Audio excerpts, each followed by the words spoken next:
임자, 미안하네. 내가 먼저 가서 기다릴 테니 자네는 천천히 오게.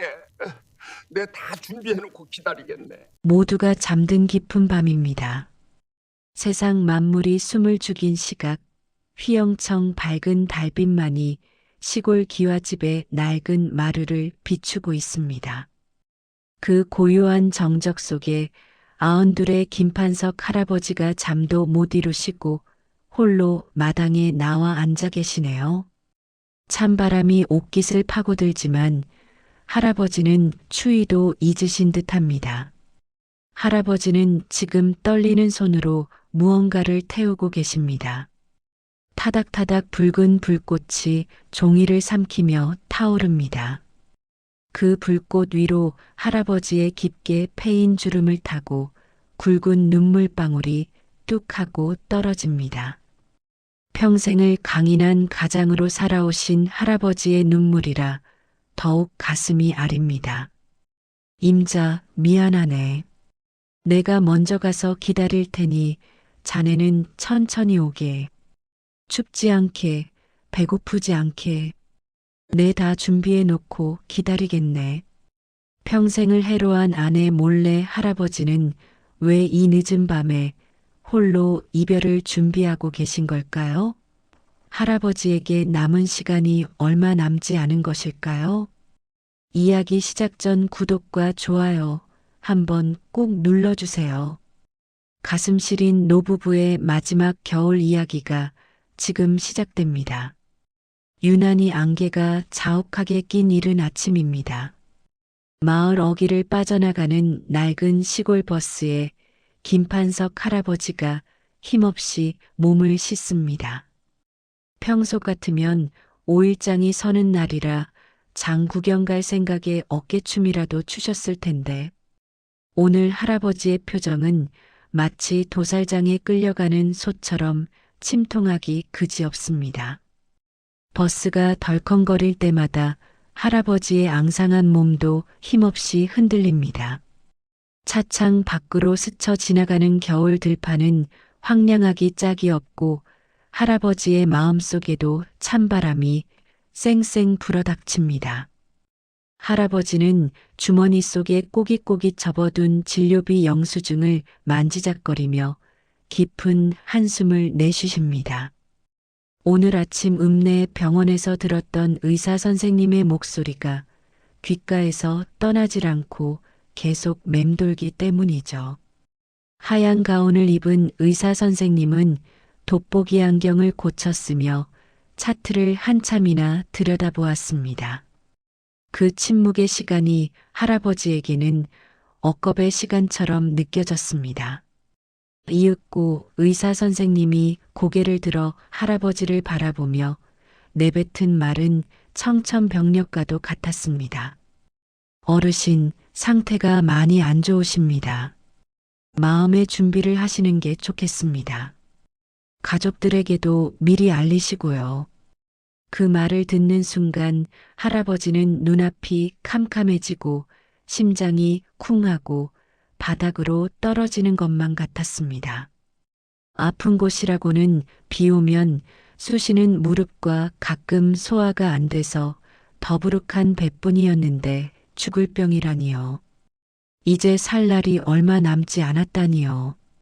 할아버지는 믿을 수가 없어서 입을 벙긋거렸지만 의사 양반의 그 단호하고 심각한 표정에 압도되어 아무런 대꾸도 하지 못하고 진료실을 나오고 말았습니다.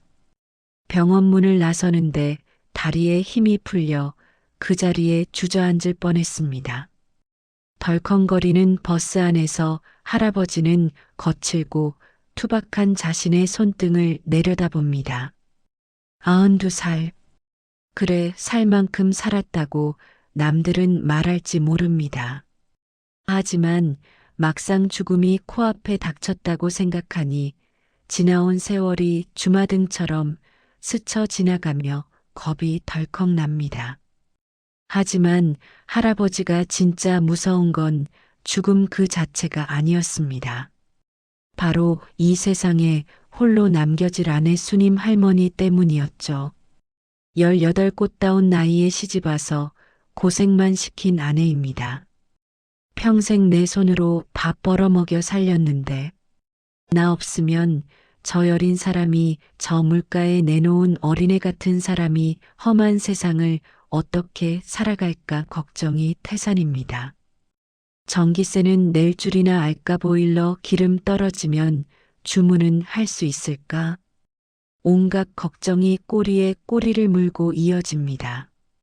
할아버지는 꽉 담은 입술 사이로 터져나오는 탄식을 삼키며 흐릿해진 눈으로 먼 산만 바라봅니다. 오늘따라 겨울바람이 살을 애는 듯 차갑게 느껴지는 슬픈 귀갓길입니다. 무거운 발걸음을 이끌고 집에 도착하니 마당 한가운데 떡하니 버티고 서 있는 백년 묵은 감나무가 제일 먼저 할아버지를 반깁니다. 잎을 다 떨구고 앙상한 가지만 남았지만 그 위풍당당한 자태는 여전합니다. 가지 끝에는 까치밥으로 남겨둔 홍시 하나가 대롱대롱 매달려 붉은 빛을 뽐내고 있네요. 판석 할아버지는 지팡이에 몸을 의지한 채 그 감나무를 한참이나 올려다보십니다. 저 나무는 100년을 넘게 저 자리에 서서 비바람을 다 맞고도 저렇게 꼿꼿한데 고작 90년을 산 나는 왜 벌써 가야만 하는가. 야속한 마음에 지팡이로 땅바닥만 툭툭 치고 계십니다. 그때 부엌 문이 드르륵 열리더니 구수한 된장찌개 냄새와 함께 수님 할머니가 얼굴을 내미십니다. 화사한 꽃무늬 몸빼 바지에 두툼한 털조끼를 껴입은 할머니는 대문을 들어서는 영감님이 그저 반가워한다름에 마루로 나오시네요. 할머니의 얼굴에는 주름이 가득하지만 웃을 때 반달이 되는 눈매만큼은 여전히 소녀 같습니다. 아이고 영감, 이제 와요? 병원 갔다 온다더니 왜 빈손으로 와요? 의사 선생이 뭐래요? 어디 아픈 데는 없대요? 내가 걱정이 돼서 혼났네. 할머니의 해맑은 질문이 쏟아지자 할아버지는 가슴이 턱 막혀옵니다. 저 순진무구한 얼굴을 보니 금방이라도 눈물이 왈칵 쏟아질 것만 같습니다. 사실대로 말하면 할머니가 그 자리에서 기절이라도 할까봐 할아버지는 짐짓 화난 척 목소리를 높여봅니다. 아, 시끄럽다. 남자가 병원 좀 갔다 올 수도 있지 뭘 그리 꼬치꼬치 캐묻노. 배고파 죽겠는데. 밥이나 도. 밥 안 해놨나? 갑작스러운 호통에 할머니는 눈을 동그랗게 뜨고 껌뻑거리십니다. 평소에도 무뚝뚝한 경상도 영감이었지만 오늘은 유독 더 까칠하다고 느끼신 모양입니다. 할머니가 입을 삐죽거리며 아이 참 알았어요, 알았어 하고 부엌으로 다시 들어가자 할아버지는 그 작고 굽은 뒷모습을 보며 몰래 눈물을 훔치십니다. 미안하다, 임자. 내가 죽을 병에 걸려서 그렇다. 내 마음이 지옥 같아서 그렇다. 차마 입 밖으로 내지 못한 말이 목구멍에서 맴돕니다. 할아버지는 감나무 아래 평상에 털썩 주저앉아 굳은 다짐을 하십니다. 내 남은 시간 얼마가 될지 모르지만 우리 수님이한테 평생 못 해준 거 다 해주고 가야지. 내 죽기 전까지는 절대 아픈 티 안 내고 눈물 보이지 말아야지. 비장한 각오를 다지지만 햇살 아래 드리워진 할아버지의 그림자는 자꾸만 작아져 보입니다. 다음 날 아침동이 트기도 전인 새벽녘부터 부엌에서 우당탕탕 요란한 소리가 들려옵니다. 곤히 자던 수님 할머니가 깜짝 놀라 눈을 비비며 방문을 열고 나옵니다. 부엌을 들여다본 할머니는 그만 입을 다물지 못합니다. 세상에나 평생 부엌 문턱도 넘지 않던 판석 할아버지가 앞치마를 질끈 동여매고 설거지 통 앞에 서 계시는 게 아니겠습니까? 손에는 헐거워서 자꾸만 벗겨지는 분홍색 고무장갑을 끼고 그릇을 닦느라 끙끙대고 계십니다. 미끌미끌한 세제 거품 때문에 그릇을 놓칠 뻔한 게 한두 번이 아닙니다. 할머니 눈에는 그야말로 해가 서쪽에서 뜰 일입니다. 아이고 영감, 이게 무슨 일이라요? 꿈인가 생신가? 놔두소 내가 할라니까. 그릇 다 깨먹겠네. 할머니가 놀라서 고무장갑을 뺏으려 하자 할아버지는 온몸으로 개수대를 막아서며 고집을 피우십니다. 이마에는 송골송골 땀까지 맺혔습니다. 비키라. 나도 손이 있고 발이 있다. 늙은이 취급하지 말고 저리 가 있어. 내가 오늘부터 설거지 당번할 끼다. 할아버지는 땀을 뻘뻘 흘리며 기어이 설거지를 끝내고는 이번에는 마당 빗자루를 들고 나서십니다. 빗자루질도 서툴러서 흙먼지가 폴폴 날리지만 그 표정만큼은 나라를 구하러 가는 장수처럼 비장하기 짝이 없습니다. 사실 할아버지는 지금 피눈물 나는 연습을 하는 중입니다. 내가 떠나고 나면 이 넓은 집을 수님이 혼자 건사해야 할 텐데 힘든 일은 미리미리 해놓고 또 당신이 떠난 뒤에도 할머니가 덜 힘들게 집안 곳곳을 손보고 계신 겁니다. 문풍지도 찬바람 안 들게 새로 바르고 삐걱거리는 대문 경첩에도 꼼꼼하게 기름을 칠합니다. 할머니는 그런 영감의 속도 모르고 그저 늦바람이 나서 철이 들었나 보다 하며 입을 가리고 웃으십니다. 마당 한가운데서 먼지를 뒤집어 쓰고 있는 할아버지를 보며 흐뭇해하죠. 호호, 우리 영감 오늘따라 왜 이리 부지런을 떨까? 누가 보면 새장가 가는 줄 알겠네. 진작 좀 이렇게 도와주지. 할머니의 농담에 할아버지는 가슴이 뜨끔하지만 아무렇지 않은 척 헛기침만 크게 하십니다. 에헴, 사람이 살다 보면 변하기도 하고 그런 거지. 잔소리 말고 들어가서 뜨뜻한데 지지고 있어라. 등을 돌리고 선 할아버지의 눈가는 붉게 충혈되어 있습니다. 저렇게 고운 사람 저렇게 웃는 게 예쁜 사람을 두고 내가 어떻게 눈을 감나. 걸레질하는 할아버지의 손이 가늘게 떨리고 있습니다. 저녁을 먹고 난 뒤 할아버지는 안방 문을 걸어 잠그고 장롱 깊숙한 곳에서 무언가를 꺼내십니다. 퀴퀴한 조명 냄새가 배어있는 낡은 옷가지들 사이 꼬깃꼬깃한 신문지에 여러 겹 쌓여 있는 그것은 바로 낡은 통장 하나와 도장입니다. 70년 넘게 땡볕에서 농사짓고 소 키우고 똥지게지면서 모은 할아버지의 피와 땀이 고스란히 담긴 전 재산입니다. 할아버지는 침침한 눈에 돋보기를 끼고 통장 잔고를 확인합니다. 5천만 원. 넉넉한 형편의 사람들에게는 큰 돈이 아닐지 몰라도 평생 땅만 파고 산 할아버지에게는 목숨과도 바꿀 수 없는 거금입니다. 할머니 혼자 남은 여생밥 굶지 않고 아플 때 병원비라도 하려면 이 돈은 꼭 지켜야 합니다. 할아버지는 수님 할머니를 방으로 부르십니다. 그리고는 아주 엄숙하고 진지한 표정으로 통장과 도장을 할머니의 거친 손바닥 위에 쥐어주십니다. 할머니는 영문도 모른 채 눈만 깜빡이십니다. 이게 뭐라요?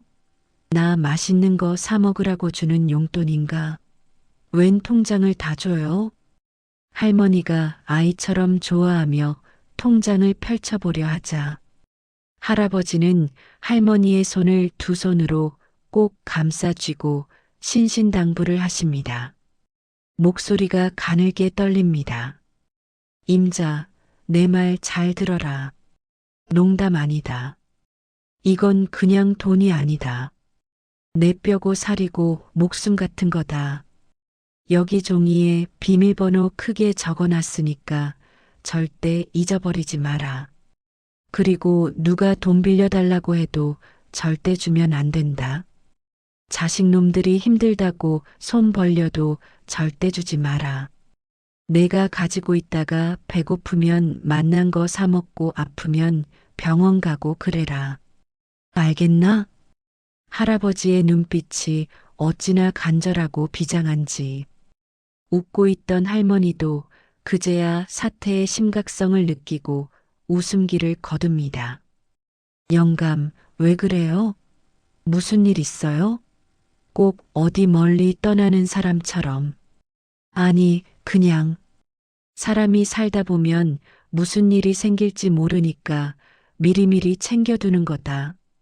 할아버지는 혹시라도 자신이 갑자기 쓰러져서 의식이 없어지면 이 돈이 어디 있는지 아무도 모를까봐 미리 알려주는 겁니다. 할머니는 통장을 가슴에 품으며 든든해하지만 할아버지는 마음 한구석이 텅 빈 것만 같습니다. 돈으로라도 챙겨줄 수 있어 다행이다 싶으면서도 돈 몇 푼 남겨주는 게 고작인 자신의 인생이 한없이 허무하게 느껴지기도 합니다. 낡은 백열전등 아래 두 노부부의 그림자가 길게 늘어집니다. 방 안에는 알 수 없는 슬픔이 짙게 배어나오고 할아버지는 돌아누워 벽을 보고 누우시고는 몰래 흐르는 눈물을 베개에 닦아내십니다. 북적이는 사람들로 발 디딜 틈 없는 읍내 5일장입니다. 매서운 겨울바람이 불어오는데도 장터는 시끌벅적한 활기로 가득 차 있습니다. 뻥튀기 기계 터지는 소리, 생선 장수의 호객 소리가 요란한 그곳에 어울리지 않게 판석 할아버지가 잔뜩 움츠린 채 서 계십니다. 평소라면 콩나물값 100원 깎느라 실랑이를 벌이거나 막걸리 한잔하러 국밥집을 기웃거리셨을 할아버지가 오늘은 웬일인지 촌스러운 몸빼 바지나 내복을 파는 시장통 옷가게 앞을 맴돌고 계십니다. 할아버지의 눈빛은 마치 백화점 명품관을 둘러보는 사람처럼 진지하고 또 비장하기만 합니다.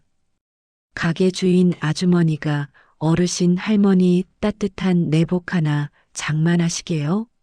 하고 묻자 할아버지는 헛기침을 하시며 쭈뼛쭈뼛 가게 안으로 들어서십니다. 알록달록한 옷들 사이에서 할아버지의 거칠고 투박한 손이 멈춘 곳은 눈이 시리도록 붉은 털 코트 앞입니다. 마치 동백꽃처럼 붉고 화사한 그 색감이 평생 무채색 옷만 입고 살았던 아내.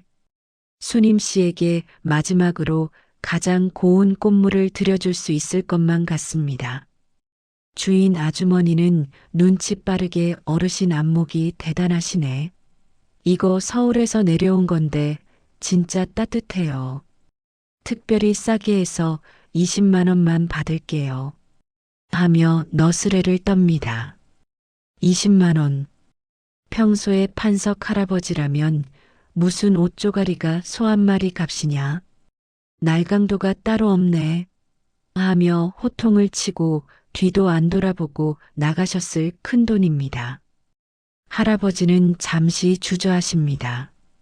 이 돈이면 우리 수님이 좋아하는 자방고등어가 몇 마리고 겨우내 뗄 연탄이 몇 장인가. 계산기가 머릿속을 스쳐 지나갑니다. 하지만 할아버지는 이내 결심한 듯 주머니 깊숙한 곳 안쪽 주머니에 핀으로 고정해 두었던 쌈짓돈을 꺼내십니다. 꼬깃꼬깃 접혀 손때가 묻은 지폐 뭉치입니다. 손에 침을 묻혀가며 1,000원짜리 10,000원짜리를 한 장 한 장 세어서 건네는 할아버지의 손끝이 미세하게 떨립니다. 할아버지는 눈 딱 감고 코트가 담긴 검은 비닐봉지를 받아드십니다. 봉지를 든 손에 힘이 들어갑니다. 시장통을 빠져나오는 할아버지의 발걸음이 오늘따라 씩씩하면서도 어딘가 처연해 보입니다. 집에 돌아온 할아버지는 방 아랫목에 앉아 콩을 고르고 있는 할머니에게 무심한 척 검은 봉지를 툭 던지십니다. 임자, 이거 한번 입어봐라. 오다가 주웠다. 사이즈가 맞을란가 모르겠네. 할머니가 영문을 몰라하며 봉지를 열어보더니 이내 눈이 휘둥그레집니다. 봉지 안에서 나온 새빨간 코트의 고운 자태에 입이 다물어지지 않습니다. 평생 남이 입던 헌옷을 얻어 입거나 시장 좌판에서 파는 5,000원짜리 티셔츠만 입던 할머니입니다. 이렇게 곱고 태가 나는 옷은 난생 처음입니다. 아이고 영감, 이게 웬 옷이라요? 이 비싼 걸 미쳤다고 샀소? 돈이 썩어나요? 환불해 와요 당장. 할머니는 짐짓 타박을 하면서도 손으로는 코트의 보드라운 털을 연신 쓰다듬으십니다. 입가에 번지는 미소를 감출 수가 없습니다.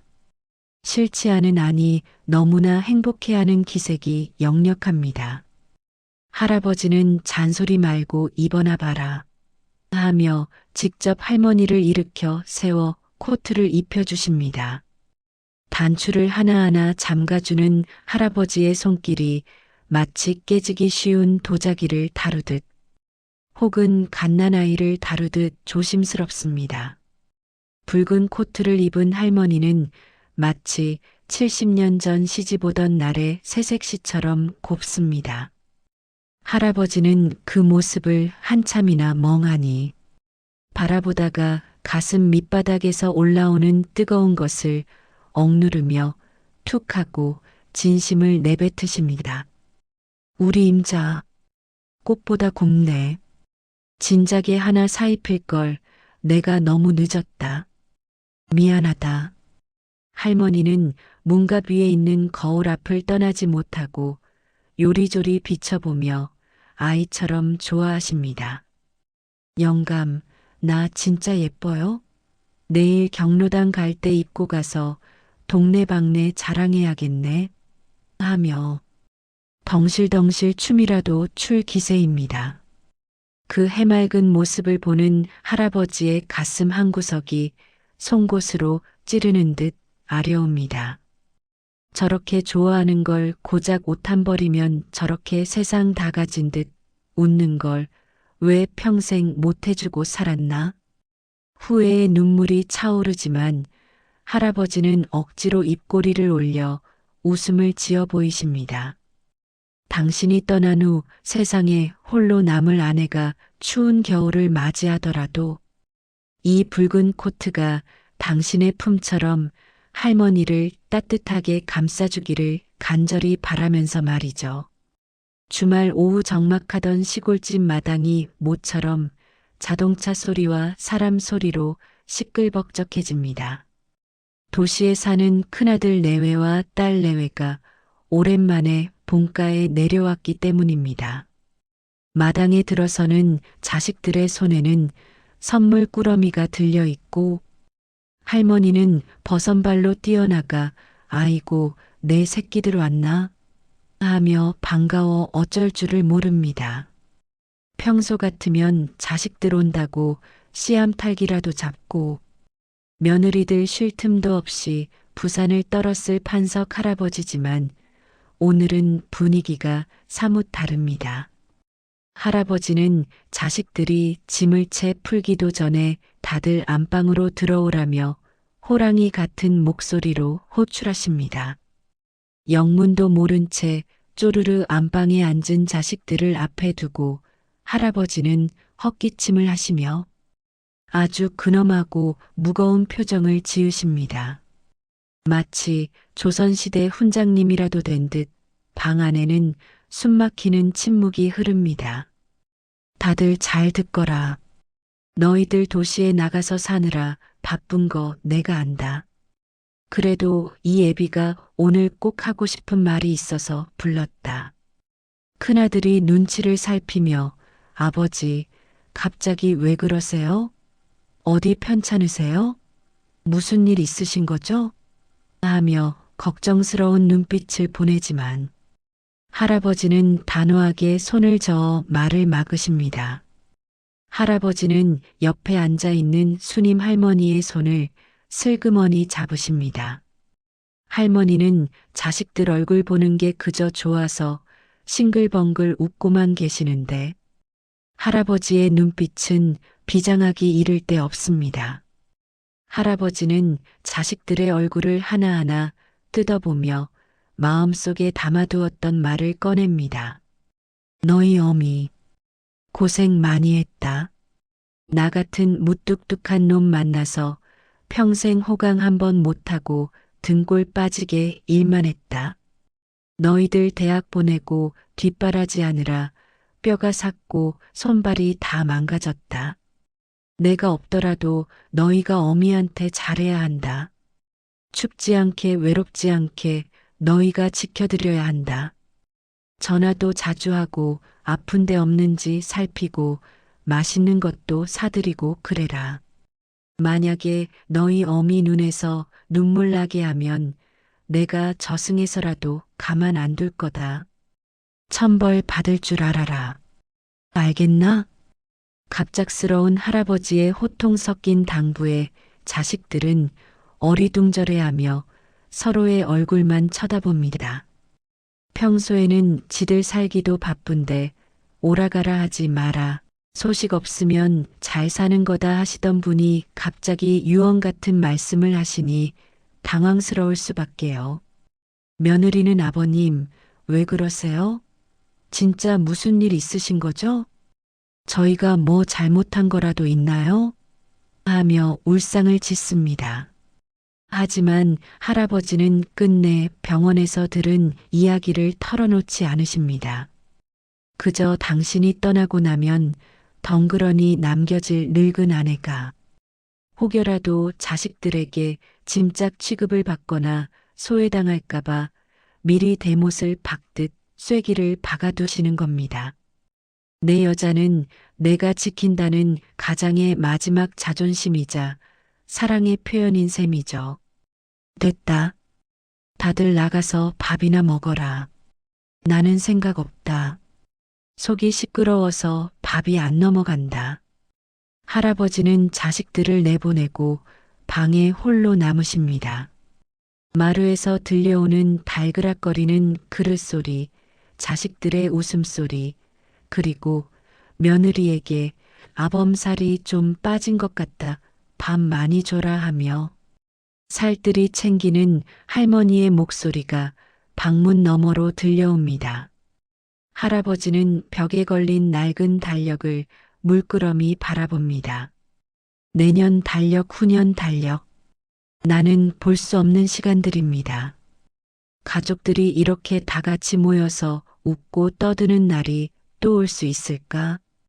어쩌면 내 제삿날에나 이렇게 모여서 나를 추억하며 밥을 먹겠구나 하는 생각에 가슴이 미어집니다. 할아버지는 주먹으로 가슴을 쿵쿵 치며 소리 없는 오열을 토해내십니다. 방문 밖의 화기애애한 풍경과 방문 안의 고독한 슬픔이 극명하게 대비되는 잔인하도록 화창한 주말 오후입니다. 며칠 뒤 판석 할아버지는 아침 일찍부터 서두르십니다. 장롱 깊숙이 넣어두었던 1년에 한두 번 입을까 말까 한 회색 계량 한복을 꺼내 곱게 다려 입으십니다. 그리고는 수님 할머니에게도 며칠 전 사준 그 붉은 코트를 입으라고 재촉하십니다. 할머니는 영문도 모른 채 영감, 오늘 무슨 날이요? 장구경 가요? 아니면 읍내 병원 가요? 하며 들뜬 목소리로 물으십니다. 할아버지는 그냥 날도 좋은데 읍내 사진관 가서 사진이나 한 방 박자. 남는 건 사진밖에 없다더라. 하며 무심하게 대답하십니다. 사실 할아버지는 당신의 영정사진을 준비하러 가는 길입니다. 죽고 나서 자식들이 앨범 뒤져서 흐릿하게 나온 아무 사진이나 확대해서 영정으로 쓰는 게 싫어서 가장 정갈하고 당당한 모습을 남겨두고 싶으셨던 거죠. 하지만 혼자 가서 덜렁 영정 사진을 찍으면 할머니가 눈치채고 걱정할까봐 커플 사진을 찍자는 핑계로 할머니를 데리고 나선 겁니다. 읍내의 작은 사진관. 낯선 조명 기구들과 배경지들이 가득한 곳입니다. 사진사의 안내에 따라 두 노부부가 나란히 의자에 앉았습니다. 할아버지는 허리를 꼿꼿하게 펴고 정면을 응시하십니다. 사진사는 자, 두 분 좀 더 가까이 붙으시고요. 웃으세요. 할머니 고개 좀 오른쪽으로. 김치 하며 분위기를 띄웁니다. 할머니는 오랜만에 나들이에 또 평생 처음 찍어보는 사진관 사진에 신이 나서 소녀처럼 활짝 웃으십니다. 주름진 얼굴 가득 피어난 미소가 입고 있는 코트 색깔만큼이나 환하고 곱습니다. 하지만 옆에 앉은 할아버지의 표정은 어딘가 모르게 딱딱하게 굳어 있습니다.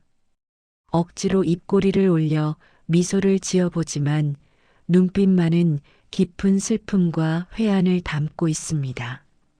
이 사진이 내 마지막 사진이 되겠구나. 나중에 순이미가 홀로 남아 이 사진을 보며 나를 추억하겠구나 하는 생각에 목이 메어옵니다. 할아버지, 표정이 너무 굳으셨어요. 싸우고 오신 거 아니죠? 할머니 손 좀 꼭 잡으시고 사랑합니다. 한번 해보세요. 사진사의 짓궂은 주문에 할아버지는 머뭇거리다 할머니의 거칠고 마디 굵은 손을 꽉 움켜쥐십니다. 따뜻합니다. 이 온기를 얼마나 더 느낄 수 있을까요? 할아버지는 할머니 쪽으로 고개를 살짝 기울이며 마음속으로 속삭입니다. 사랑한다 순이마. 고맙다 순이마. 그리고 먼저 가서 미안하다. 번쩍하고 카메라 플래시가 터지는 순간 할아버지의 눈가에 맺혀있던 눈물 한 방울이 반짝하고 빛납니다. 그 찰나의 순간이 영원처럼 느껴집니다. 사진관을 나와서도 할아버지는 잡은 손을 놓지 않으십니다. 할머니는 아이고, 남사스럽게 왜 이래요? 사람들이 다 쳐다보잖아요. 하며 손을 빼려 하지만 할아버지는 더욱 힘주어 꽉 잡으십니다. 마치 지금 이 손을 놓으면 영영 잃어버릴 것만 같아서 액자 속에 박제될 이 순간이 영원히 멈추어 버렸으면 좋겠다는 듯이 절박하게 잡고 계십니다. 사진관을 나온 할아버지는 집으로 가는 버스 정류장을 지나쳐 택시 승강장으로 향하십니다. 택시 기사에게 기사 양반, 바다로 갑시다. 제일 가까운 바다로. 하고 행선지를 댑니다.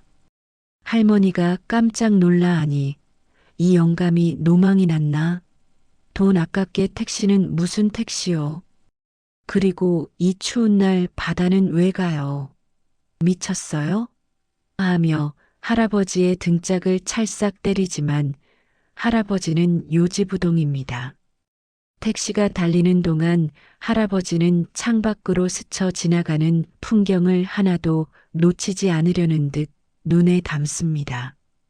두 분이 도착한 곳은 70년 전 18수님 씨가 가마 타고 시집 오고 나서 20살 판석 씨와 처음으로 함께 보았던 그 바닷가입니다. 신혼여행이라기보다는 고생길의 시작이었던 그곳을 생애 마지막 여행지로 다시 찾은 것입니다. 겨울 바다는 텅 비어 있고 싸하는 파도 소리만 요란하게 들려옵니다. 회색빛 하늘과 맞닿은 수평선은 끝이 보이지 않습니다. 차가운 바닷바람이 뺨을 때려 얼얼하지만 두 사람은 서로의 체온에 의지한 채 백사장을 천천히 걷습니다. 모래사장 위에 두 사람의 발자국이 나란히 찍혔다가 밀려오는 파도에 지워지기를 반복합니다. 우리의 인생도 저 발자국처럼 잠시 머물다 사라지는 것이겠지요.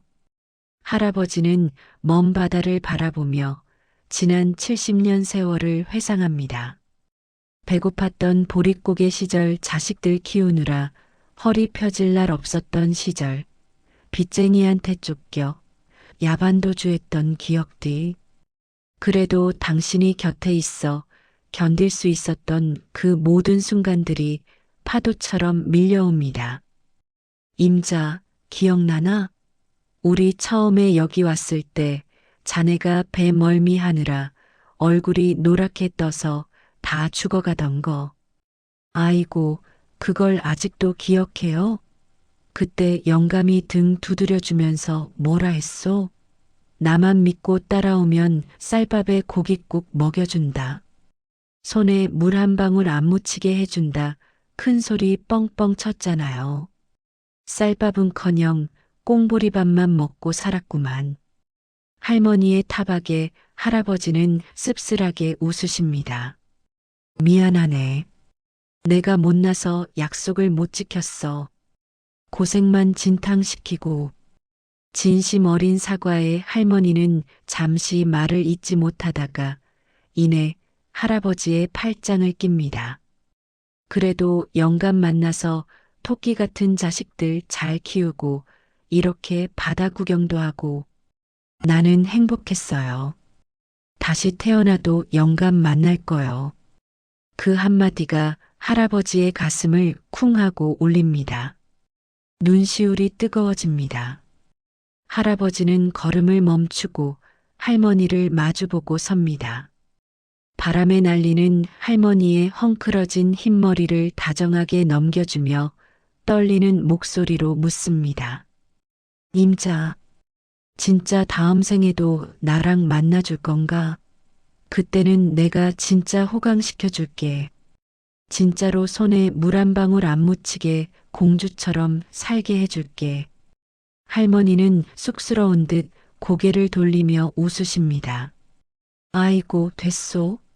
다음 생에는 내가 부잣집 딸로 태어나서 떵떵거리고 살 거요.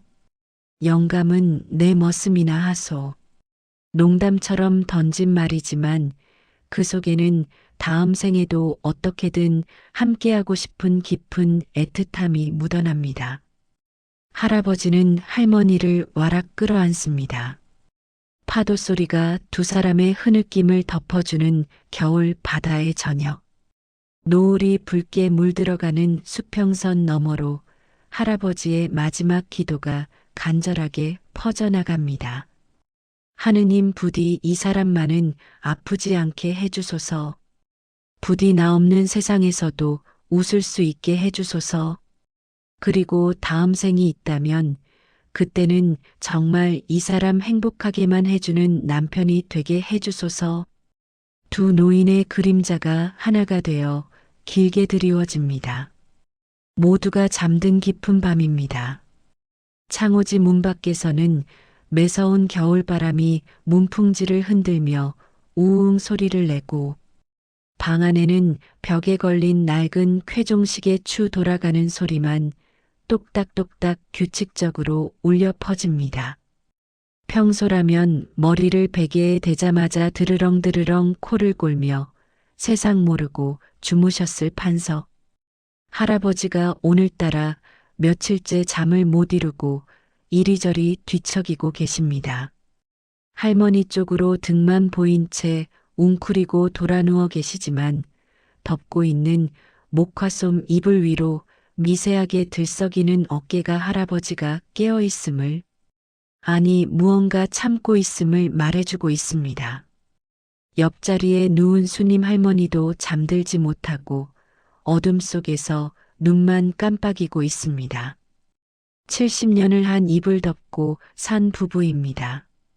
밥 먹는 소리만 들어도 오늘 기분이 어떤지 발자국 소리만 들어도 어디가 편찮은지 다 아는 사이인데 할머니가 영감의 이상한 낌새를 모를 리가 없지요. 할머니는 곰곰이 생각에 잠깁니다.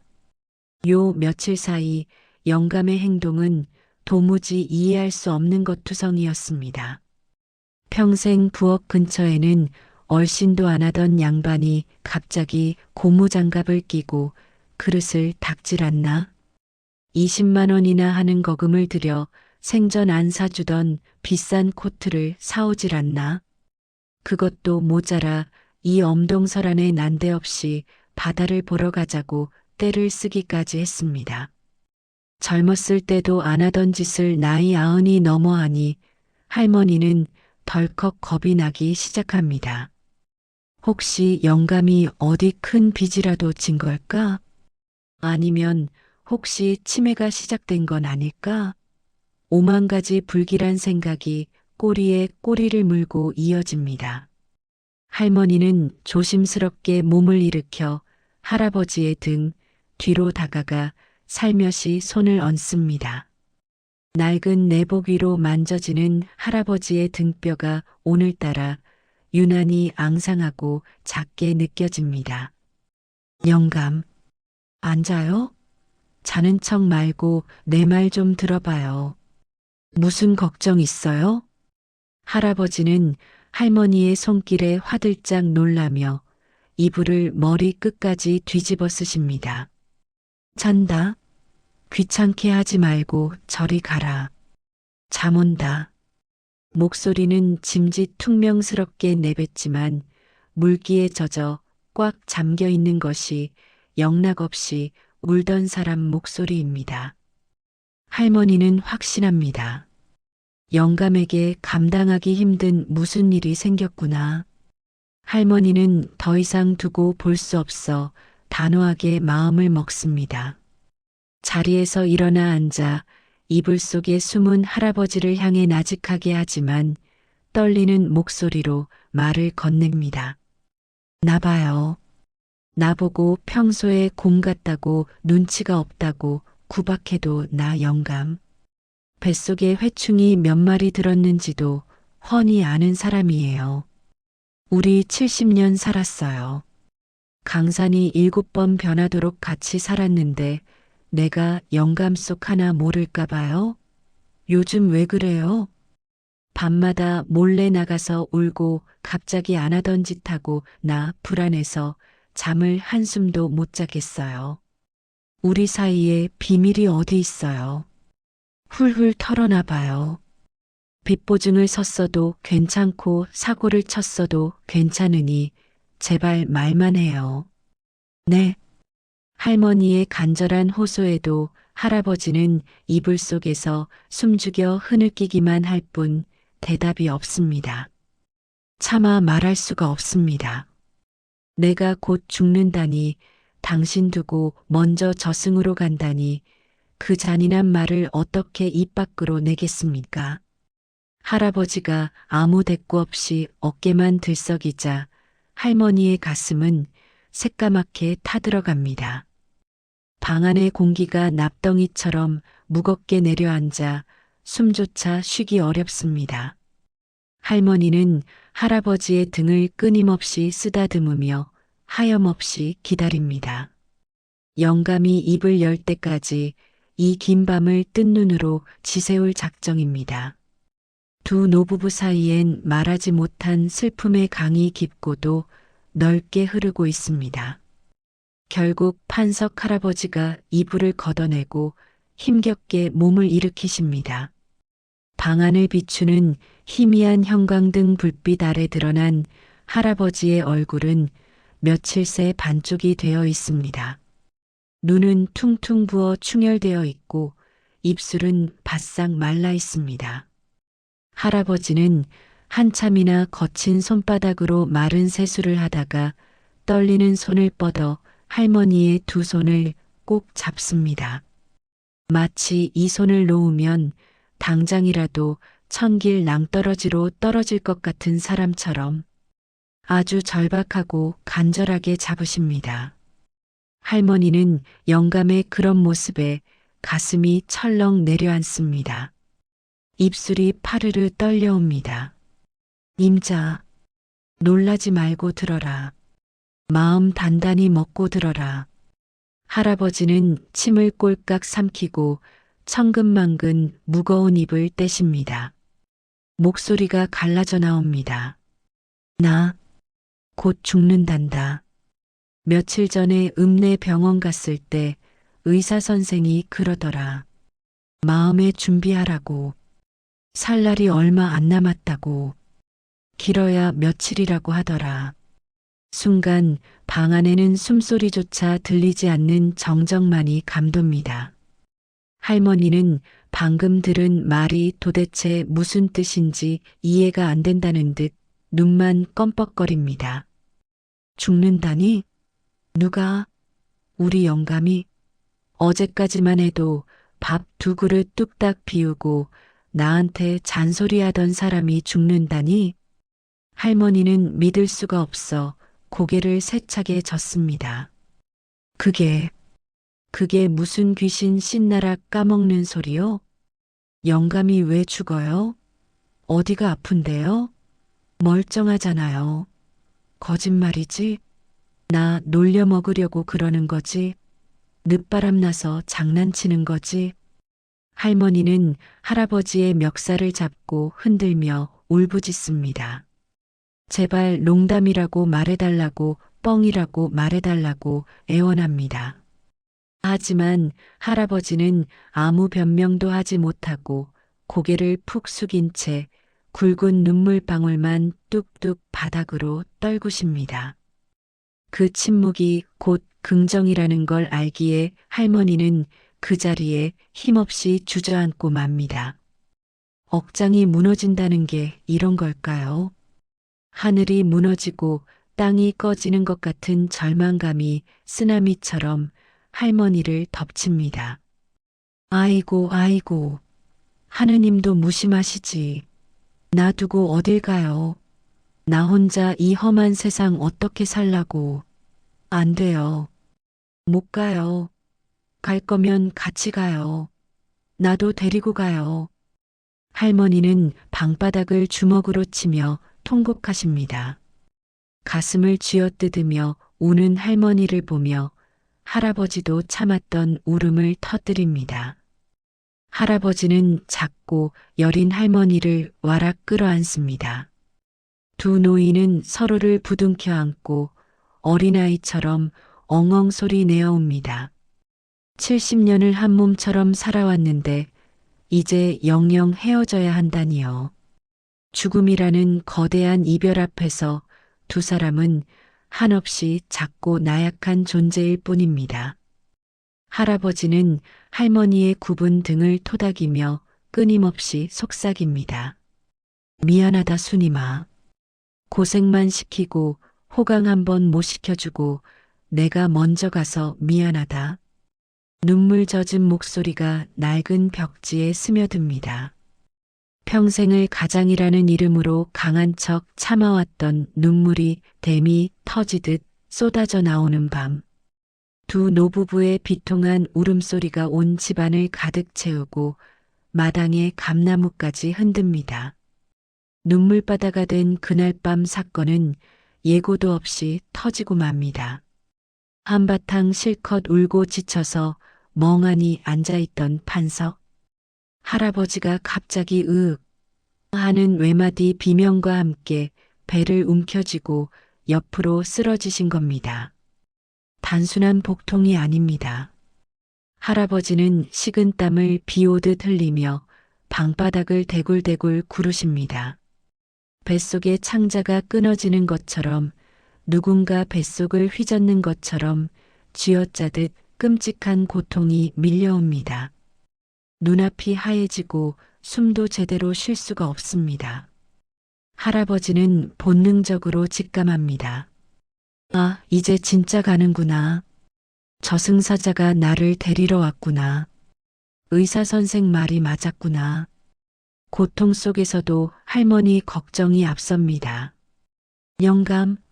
영감 왜 이래요? 정신 차려요. 여보. 놀란 수님 할머니가 사색이 되어 할아버지를 흔들어 깨웁니다. 하지만 할아버지는 대답도 못하고 하는 고통스러운 신음만 흘리십니다. 할머니는 덜덜 떨리는 손으로 전화기를 찾아 119를 누릅니다. 손이 너무 떨려 번호를 2번이나 잘못 누릅니다. 여보세요. 여기 사람이 죽어요. 우리 영감이 죽어요. 빨리 좀 와주세요. 살려주세요. 전화기를 붙잡고 울부짖는 할머니의 목소리는 공포에 질려 갈라집니다. 수화기 너머로 주소를 말하는 것조차 힘겨울 지경입니다. 곧이어 윙윙거리는 요란한 사이렌 소리가 고요한 시골 마을의 정적을 깨뜨리며 울려 퍼집니다. 마을 개들이 짖어대고 구급대원들이 들이닥칩니다. 할아버지는 들것에 실려 구급차로 옮겨집니다. 좁은 구급차 안심장 박동을 알리는 각종 기계들이 B-, B-, B- 소리를 내며 긴박하게 돌아갑니다. 소독약 냄새와 긴장감이 가득 찬 차 안에서 할머니는 할아버지의 차가워진 손을 두 손으로 꼭 잡고 놓지 않습니다. 영감, 눈 감지 마요. 놔두고 가면 안 돼요. 조금만 참아요. 병원 다 왔어요. 나 무서워요. 제발 눈 좀 떠봐요. 할아버지는 희미해져가는 의식 속에서 할머니의 얼굴을 바라봅니다. 겁에 질려 하얗게 질린 얼굴, 눈물 범벅이 되어 엉망이 된 주름진 얼굴. 마지막으로 보는 당신 얼굴이 웃는 얼굴이었으면 좋았을 텐데 이렇게 울려서 미안하다는 생각이 듭니다. 할아버지는 있는 힘을 다해 할머니의 손을 꽉 쥐어보려 애씁니다.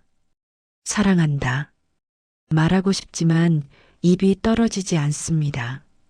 점점 눈꺼풀이 천근만근 무거워집니다. 사이렌 소리가 멀어지고 할머니의 울음소리도 아득해져 갑니다. 그렇게 할아버지는 깊고 깊은 어둠 속으로 빠져듭니다.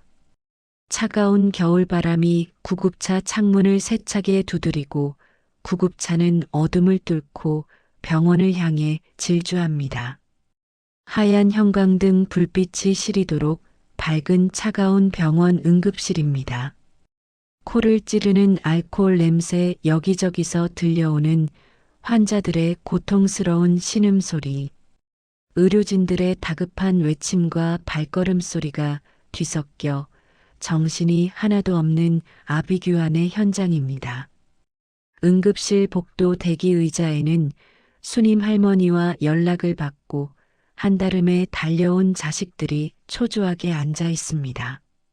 모두가 죄인처럼 고개를 푹 숙인 채 말이 없습니다.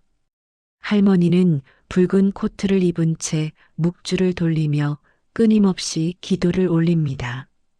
하느님, 부처님, 제발 우리 영감 살려만 주이소. 내 수명을 떼어서라도 살려주이소. 아직 우리 영감 맛있는 것도 많이 못 해줬는데 이렇게는 못 보냅니다. 눈물이 뚝뚝 떨어져 코트를 적십니다. 큰아들은 벽에 머리를 기대고 입술을 깨물고 있고 며느리는 손수건으로 눈물을 훔칩니다. 연것과도 같은 1시간 같은 1분이 지나고 드디어 굳게 닫혀있던 진료실 문이 벌컥 열립니다. 하얀 가운을 입은 의사 선생님이 차트를 들고 아주 심각한 표정으로 걸어 나옵니다. 가족들은 용수철처럼 튀어올라 의사 선생님 앞으로 우르르 몰려듭니다. 할머니는 의사 선생님의 하얀 가운 옷자락을 부여잡고 매달립니다. 선생님, 선생님, 우리 영감 살았습니까? 말 좀 해보소. 갈 때는 가더라도 자식들 얼굴은 보고 가게 해주소. 제발요. 의사 선생님은 안경을 고쳤으며 가족들을 한번 쭉 훑어봅니다. 그리고는 아주 난처하고도 묘한 도무지 알 수 없는 표정을 지으십니다. 슬픈 건지 황당한 건지 아니면 화가 난 건지 알 수 없는 그 표정에 가족들의 심장은 타들어갑니다. 의사 선생님이 헛기침을 크음하고 한 번 하더니 무겁게 입을 엽니다. 보호자분들, 일단 진정하시고요. 정밀 검사 결과가 나왔는데 할아버님 상태가 생각보다. 의사 선생님이 말을 잇지 못하고 뜸을 들이자 가족들은 숨이 멎을 것만 같습니다. 아, 역시 마음의 준비를 해야 하는구나. 아버지가 정말 가시는구나 하는 생각에 여기저기서 아이고 하는 탄식이 터져 나옵니다. 할머니는 다리에 힘이 풀려 주저앉으려 합니다. 그때 의사 선생님이 고개를 갸웃거리며 차트를 다시 들여다봅니다. 그리고는 도저히 이해가 안 간다는 듯한 목소리로 하지만 아주 또렷하게 진단명을 내뱉습니다. 할아버님 뱃속에 똥이 가득 차 있습니다. 네. 순간 응급실 복도에는 찬물을 끼얹은 듯한 정적이 흐릅니다. 가족들은 자신의 귀를 의심합니다. 암덩어리가 아니라 똥이라니요? 잘못 들은 게 아닌가 싶어 서로의 얼굴만 쳐다봅니다. 의사 선생님은 세상 진지한 얼굴로 설명을 이어갑니다. 아주 심각한 변비입니다. 숙변이 장을 꽉 막고 있어서 가스가 차고 장이 꼬여서 복통이 그렇게 심하셨던 겁니다. 관장하고 변만 시원하게 빼내면 아주 멀쩡하십니다. 100살까지도 사시겠는데요? 이 무슨 황당한 시츄에이션입니까? 죽을 병이라던 할아버지가 비장하게 유언까지 남겼던 할아버지가 똥이 차서 쓰러졌다니요. 응급실의 차가운 공기 사이로 멍한 침묵이 흐르다가 누군가의 푸 하는 웃음소리가 터져나오기 일보 직전입니다. 하지만 아직 상황 파악이 덜 된 수님 할머니만 눈을 동그랗게 뜨고 의사 선생님을 올려다보며 묻습니다. 선생님, 똥이라니요? 그게 무슨 암 이름입니까? 똥암입니까?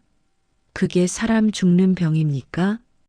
이 웃지 못할 총극 앞에서 간호사들도 고개를 돌려 킥킥거리고 심각했던 분위기는 순식간에 반전을 맞이합니다. 가족들의 얼굴에 안도감과 허탈함이 동시에 스쳐 지나갑니다. 응급실 침대 위 링거를 막고 누워있던 판석 할아버지가 부시시 눈을 뜹니다. 뱃속을 꽉 채우고 있던 묵직한 것들이 관장으로 시원하게 빠져나가고 나니 거짓말처럼 배가 안 아픕니다. 할아버지는 멍한 눈으로 하얀 천장을 바라봅니다. 여기가 저승인가 이승인가 헷갈립니다. 그때 옆에서 훌쩍거리는 소리가 들려 고개를 돌려보니 붉은 코트를 입은 수님 할머니가 눈이 퉁퉁 부은 채로 할아버지를 내려다보고 있습니다. 할아버지는 할머니의 손을 덥석 잡으며 떨리는 목소리로 묻습니다. 임자, 나 살았나? 여기 저승 아니가? 자네도 벌써 따라왔나? 할아버지가 비장하게 묻자 할머니는 기가 막히다는 표정으로 할아버지의 등짝을 찰싹 때립니다. 짝소리가 응급실에 울려 퍼질 정도로 맵습니다. 이 영감쟁이가 아직도 정신을 못 차렸네. 저승은 무슨 얼어 죽을 저승이요. 똥똑 올라서 죽을 뻔한 거 의사 선생이 살려놨소. 뭐? 또, 똥? 할아버지는 이게 무슨 소리인가 싶어 눈을 동그랗게 뜹니다. 그때 마침 회진을 돌던 의사 선생님이 다가와서 웃으며 자초지종을 설명합니다. 할아버지가 며칠 전 병원에 왔을 때 의사 선생님은 할아버지의 고향 친구인 김만석 할아버지의 위암 소식을 전하며 마음의 준비를 하라고 했던 것입니다. 김만석 어르신 상태가 안 좋으니 친구분으로서 마음의 준비를 하라는 말을 가는 귀가 먹은 판석 할아버지가 만석이를 판석이로 잘못 듣고 본인이 죽을 병에 걸렸다고 단단히 오해를 했던 것이죠. 거기다 친구가 죽게 생겼다는 충격과 스트레스 때문에 급성 변비까지 와서 배가 끊어질 듯 아팠던 겁니다. 모든 진실을 알게 된 할아버지는 얼굴이 홍당무처럼 빨개집니다. 쥐구멍이라도 있으면 숨고 싶은 심정입니다. 중내 사내하며 마누라 앞에서 폼이란 폼은 다 잡고 자식들 불러다 놓고 유언까지 남겼는데 고작 변비라니요. 똥이 차서 배가 아팠던 거라니요. 할아버지는 창피해서 이불을 머리 끝까지 뒤집어 쓰고 맙니다. 아이고 내 팔자야. 남사스러워서 얼굴을 못 들겠네. 의사 양반 그냥 나 죽었다고 하소. 이불 속에서 웅얼거리는 할아버지의 목소리에 심각했던 가족들의 얼굴에도 드디어 웃음꽃이 피어납니다. 죽음의 공포가 한순간에 시트콤으로 바뀌는 순간입니다. 할머니는 이불을 억지로 끌어내리며 타박을 줍니다. 나와요 빨리. 똥 싸느라 힘 다 뺐으면서 무슨 힘이 남았다고 이불을 잡고 있어. 아이고 내가 이 영감 때문에 제명에 못 살지 못 살아. 투덜거리는 할머니의 목소리에는 영감이 죽지 않았다는 안도감과 기쁨이 가득 묻어납니다. 할아버지는 그제야 이불 밖으로 빼꼼히 눈을 내놓고 머쓱하게 웃으십니다. 거참, 만석이가 아니고 나인 줄 알았지. 에헴 살다 보니 별일이 다 있네. 한바탕 소동이 지나가고 퇴원 수속을 밟는 병원 로비는 웃음바다입니다. 지옥 같았던 응급실이 이제는 천국보다 더 밝아 보입니다. 큰아들은 아버지, 변비 탈출 축하드려요. 하며 짓궂게 농담을 던지고 며느리는 아버님, 이제 고기 반찬 말고 채소 많이 드셔야 해요. 하며 웃음을 참지 못합니다. 판석 할아버지는 자식들 보기가 민망해서 헛기침만 연신 해대십니다. 에헴, 날씨가 와 이리 덥노. 엄동설 안에 땀을 삐질삐질 흘리는 할아버지를 보며 가족들은 배꼽을 잡습니다. 집으로 돌아오는 차 안 뒷좌석에 나란히 앉은 두 노부부의 분위기는 갈 때와는 180도 다릅니다.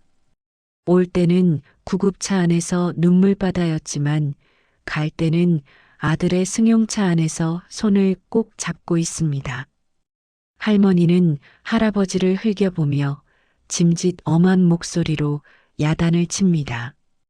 영감, 다시는 나한테 비밀 만들지 마요. 아프면 아프다, 똥이 안 나오면 안 나온다. 말을 하란 말이요. 혼자 끙끙 앓다가 사람 초상 치를 뻔했잖아요. 알았다. 내가 입이 10개라도 할 말이 없다. 임자 놀라게 해서 미안하네.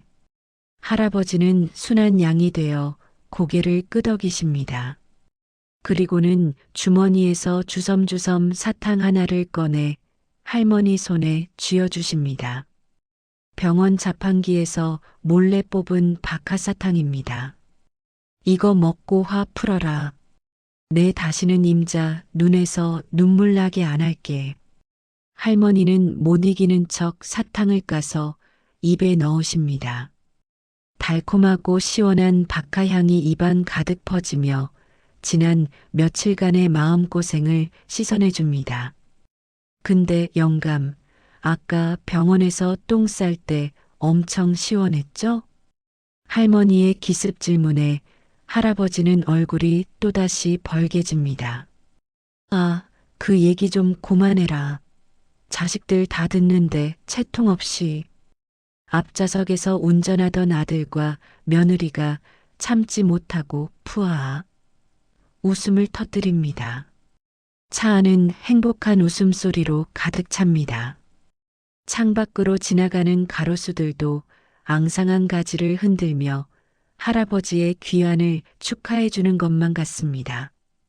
죽음이라는 먹구름이 거치고 나니 평범한 일상이 얼마나 소중하고 감사한지 뼈저리게 느껴지는 귀갓길입니다.